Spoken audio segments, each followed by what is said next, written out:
Ens trobem al davant d'una de les pintures catalanes més importants entre les que representen el Sant Sopar. En aquest cas, una escena molt detallista atribuïda al mestre lleidatà Jaume Ferrer. No se sap la ubicació original d'aquesta taula de més de 3 metres de llargada. Està escapçada a la part central, probablement per encabir-hi el sagrari, que apareix als altars a meitats del segle XVI, seguint les indicacions del Concili de Trento. Si fos així, no devia semblar un problema en aquell moment que les figures afectades fossin les de Judes i Maria Magdalena.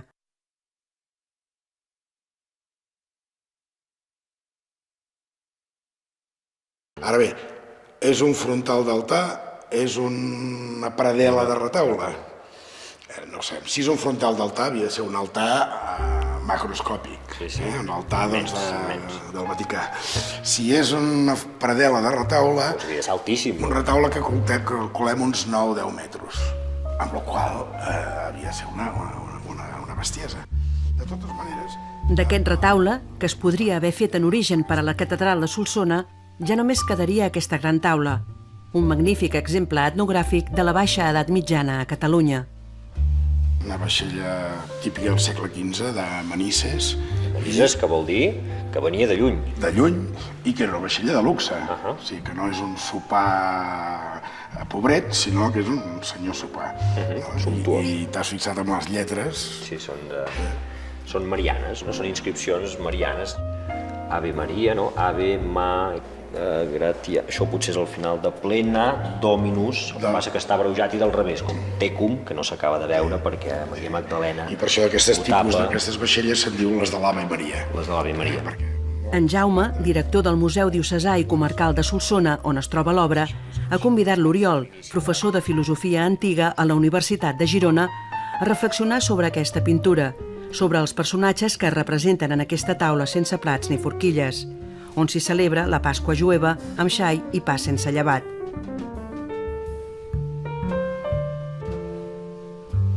Una pintura flamenquitzant, plena de detallisme quotidià, amb uns gats tranquils sota la taula, llepant unes espines de peix i un gos bordant demanant el seu tall.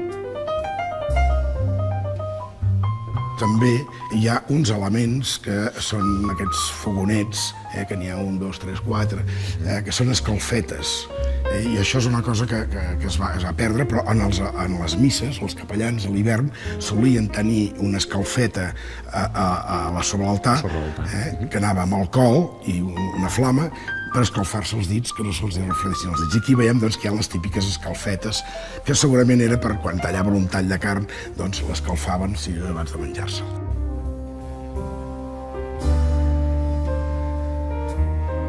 Els convidats, que són aquí els apòstols, un està en aquest costat de la taula, per tant està exclòs, diguéssim, ja de l'àpat, que és Judes, i, a més, hi ha la figura de la Magdalena. No consta que en el Sant Sopar, o almenys en l'últim sopar, hi hagués la Magdalena. Per tant, en diem Sant Sopar, és un Sant Sopar, però no podem dir que sigui l'últim sopar. Ens hem de fixar també en les cares dels apòstols, que són totes iguals, excepte Sant Jaume, que és exactament igual que Crist.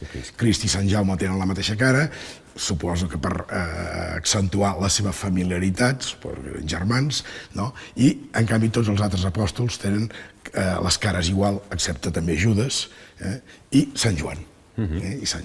Sant Joan, o tal com el text evangèlic en diu, el deixeble que Jesús estimava. I és un personatge que em sembla fascinant. Si li demanéssim a un nen de 5 anys que es mirés aquest quadre i ens digués si hi ha alguna cosa que li crida l'atenció, estic segur que no tardaria a dir-nos que aquell senyor és molt mal educat perquè està molt mal assegut a taula.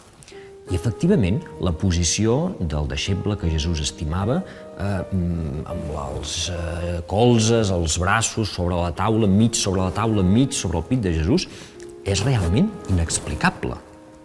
No es justifica de cap manera. No és una postura d'estar menjant, sinó més aviat sembla que estigui dormint. Efectivament.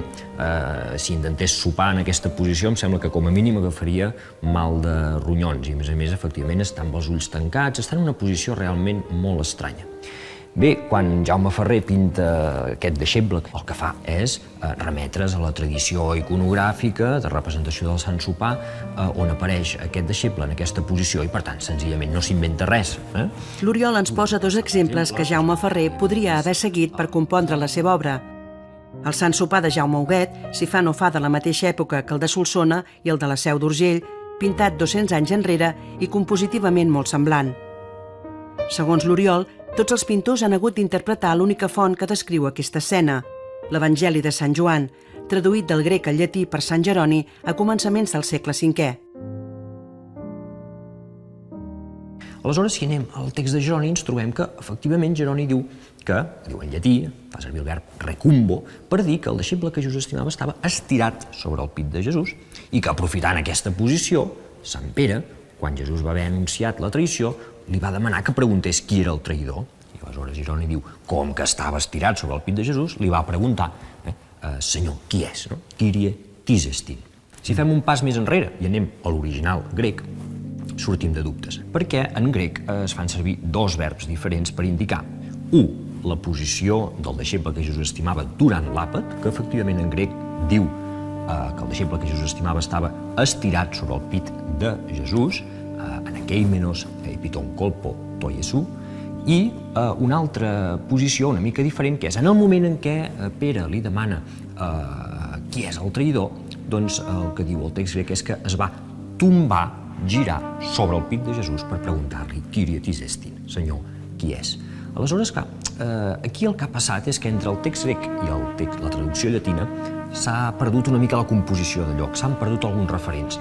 Jeroni, a principis del segle V, no es podia imaginar que el Sant Sopar havia tingut lloc no pas amb taules i cadires, com el veiem representat aquí, sinó que havia tingut lloc en una posició, per dir-ho així, més aviat orientalitzant, que vol dir amb una taula, en qualsevol cas, molt baixa i amb els deixebles pràcticament estirats a terra.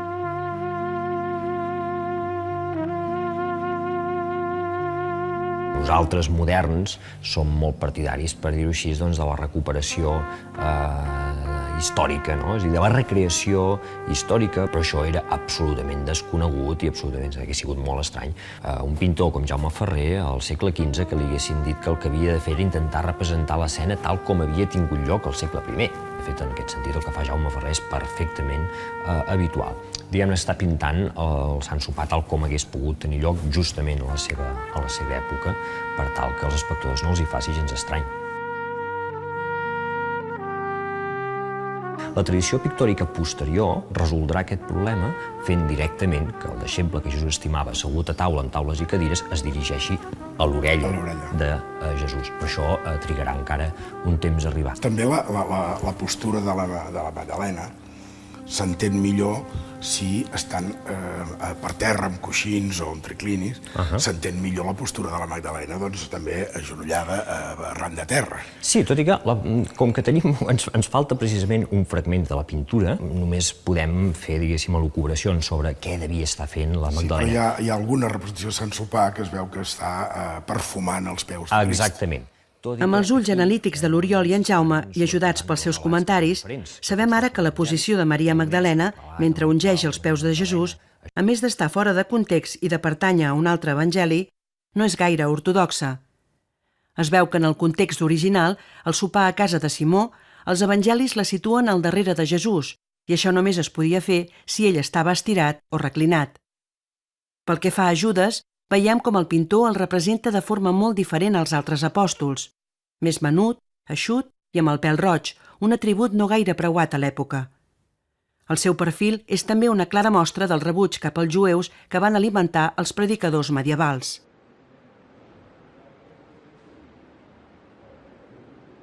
Els jueus ho eren tots, exactament tots, per igual, Nostre Senyor inclòs, però l'únic que se'l representa clarament amb un nas que podem pensar que és un nas, per dir-ho així, iconogràficament respon a un prototipus de nas semític o jueu, doncs és curiosament Judes, amb la qual cosa aquí evidentment hi ha una càrrega ideològica, hi ha una càrrega política que no passava desapercebuda als espectadors que miraven aquest quadre. En una obra tan rica en detalls, els espectadors de llavors, com els d'ara, tindrien molt per descobrir i comentar. Esbrinar la identitat dels apòstols, per exemple, és tot un repte, tret dels casos en què el pintor ho ha volgut deixar clar. Com podem veure, Sant Pere ja porta la tonsura i la capa de Sant Pare. El cas de Sant Jaume és encara més anacrònic. Què hi fa vestit de pelegrí en un sopar del segle I, prop de 1000 anys abans de la seva veneració hispànica? I Judes, què fa amb la mà? Assenyala Sant Joan o està discutint amb aquest altre deixeble de més lluny que sembla renyar-lo? I aquest? Compara Judes amb el dimoni, potser, tot imitant unes banyes amb la mà? És clar que observar amb els ulls del segle XXI no és el mateix que fer-ho amb els del segle XV. Ens fan falta moltes dades interpretatives. Com deia l'Oriol, ara estem molt acostumats a la recreació històrica, però cada època té els seus propis codis de lectura, els símbols culturals que fàcilment pot identificar.